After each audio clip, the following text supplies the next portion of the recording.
Welcome students. आज का जो हमारा लेक्चर है class 4th subject social science semester second का लेसन नंबर 1 इंडियन इंडस्ट्रीज़ को कंटिन्यू करेंगे। पिछले लेक्चर में आपने इंडस्ट्रीज़ के बारे में जाना था। इंडस्ट्रीज़ जो है सन्नतों को कहा जाता है या इंडस्ट्री सन्नत को कहा जाता है। तो आज का जो हमारा टॉपिक है रिक्वायरमेंट्स फॉर एन इंडस्ट्री कि अगर क्या क्या चीज़ों की ज़रूरत पड़ती है, ठीक है, इंडस्ट्रीज़ को सेट करने के लिए। अगर इंडस्ट्रीज़ आपने बनानी है तो आपके पास किन किन क्या क्या चीज़ें होनी चाहिए, ठीक है। तो एक दो तीन हमने पढ़ ली थी पिछले लेक्चर में। एक रॉ मटेरियल्स, सबसे पहला कि रॉ मटेरियल्स होना चाहिए क्योंकि वो मेन है जो है किसी इंडस्ट्रीज़ को सेट करने के लिए। अगर इंडस्ट्री तो बना रहे हो लेकिन रॉ मटेरियल आपको नहीं मिल रहा है तो आपकी इंडस्ट्री नहीं चलेगी, ठीक है। उसके बाद जो है प्लेस के बारे में आपने पढ़ा था कि प्लेस भी होनी चाहिए, राइट काइंड ऑफ प्लेस होगी तो जो है इंडस्ट्री जो है अच्छे से रन कर पाएगी, ठीक है। तो आज का जो आज हमारा जो तीसरा जो इसका पॉइंट है, रिक्वायरमेंट है इंडस्ट्री के लिए, वो है पावर, इलेक्ट्रिसिटी भी ज़रूरी है, ठीक है। We need power electricity for running machines. आपकी इंडस्ट्रीज़ में, कारखानों के अंदर या सन्नतों के अंदर जो मशीन्स है वो तो आपकी इलेक्ट्रिसिटी पे चलेगी, ठीक है। एंड फॉर लाइटिंग फैक्ट्रीज, और जो रोशनी, जो रात में काम किया जाता है तो रोशनी के बगैर काम नहीं हो सकता, इसलिए इलेक्ट्रिसिटी भी एक अहम जो है फैक्टर है इसका, क्योंकि एक तो मशीन्स को रन कराने के लिए और दूसरा जो है लाइटिंग के लिए, ठीक है। तो अगला जो है इसमें many industries like jute, cotton, textile require water भी एक इम्पॉर्टेंट फैक्टर है।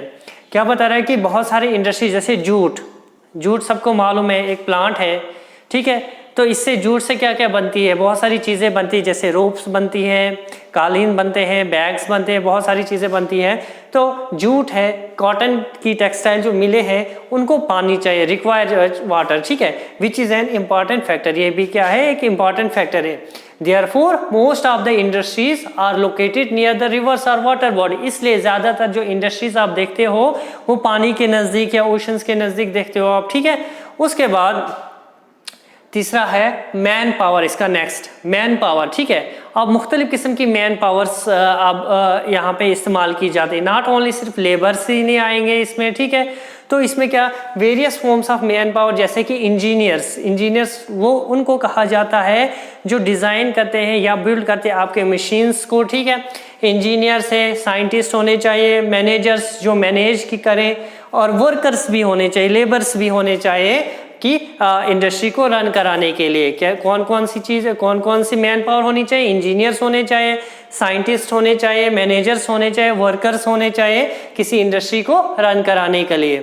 Industries also need people who can think, plan and design the set of factories. अब इंडस्ट्रीज़ को उन लोगों की भी ज़रूरत होती है जो क्या करते हैं, उसके इंडस्ट्रीज़ के बारे में सोचे, प्लान करे, ठीक है, और क्या करे, डिज़ाइन करे कि इंडस्ट्रीज़ को कहाँ पे सेट करना है, ठीक है। उसके बाद मनी भी जो है एक इम्पॉर्टेंट फैक्टर है for setting up an industry. तो मनी अगर आपके पास है, तो पैसा अगर आपके पास है तो आप क्या रॉ मटेरियल्स भी ले सकते हो, मशीन्स भी ले सकते हो, वेजेस भी दे सकते हो अपने वर्कर्स के लिए। अगर आपके पास पैसा नहीं है तो आप इंडस्ट्रीज़ को सेट नहीं कर पाओगे। आप कहाँ से ये जो है रॉ मटेरियल्स लाओगे, कहाँ से जो है आप वेजेस पूरी करोगे उन वर्कर्स की, ठीक है। तो क्या बता रहा है, money is the most important resource for setting up an industry. Money भी एक अहम वसाइल है इंडस्ट्रीज़ को सेट करने के लिए। क्यों? It is needed two by land, क्योंकि पैसा जो है सबसे पहले, अगर हम फैक्ट्री को बना रहे हैं तो सबसे पहले हमने ज़मीन को खरीदना है, तो ज़मीन फ्री में नहीं मिलेगी, उसके लिए पैसे हमें लगेंगे, ठीक है। रॉ मटेरियल्स, खाम माल जो आपने पढ़ा था पीछे भी, खाम माल जो है आप लाओगे इंडस्ट्री में चीज़ तैयार करने के लिए तो उसको भी खरीदना है, पैसे लगेंगे। मशीन से आप लाओगे वो भी पैसों से आएगी, ठीक है।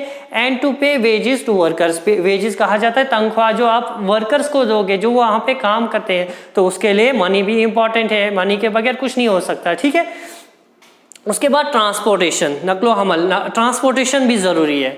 अगर ट्रांसपोर्टेशन आपके पास अवेलेबल है तो आप रॉ मटेरियल ला भी सकते हो, और जो आपकी फिनिश चीज़ें, जो तैयार हुई चीज़ें जो है वो भी आप जो है मार्केट तक ले जा सकते हो, ठीक है। तो ट्रांसपोर्टेशन अगर नहीं होगा तो हम रॉ मटेरियल कैसे लाएंगे और अपना जो फिनिश्ड प्रोडक्ट है, फाइनल प्रोडक्ट है, वो मार्केट तक कैसे पहुंचाएंगे। ठीक है, transportation is an essential factor required to bring raw materials to the factory.